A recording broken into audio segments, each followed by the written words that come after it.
একমাত্র আপনার কাছেই আমি আমার দুর্বলতার কথা জানাচ্ছি, এবং একমাত্র আপনার কাছেই আমি আমার অভাবের কথা জানাচ্ছি, এবং মানুষের নিকট আমার অসম্মানের কথা একমাত্র আপনাকেই বলছি।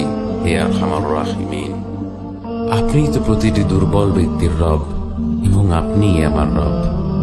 আপনি কার কাছে আমাকে ছেড়ে দিলেন? এমন অচেনা মানুষদের কাছে যারা আমার ক্ষতি করতে চায়, নাকি এমন শত্রুর কাছে যাকে আপনি আমার চেয়ে অধিক শক্তি দিয়েছেন?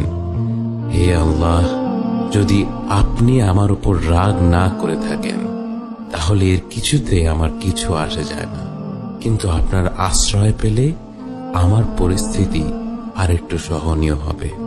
হে আল্লাহ, আমি আপনার চেহারার নূরের কাছে আশ্রয় চাই, যা সব অন্ধকারকে উজ্জ্বল করে দিয়েছে, যা দুনিয়া এবং আখিরাতের সব বিষয়ের সংশোধক।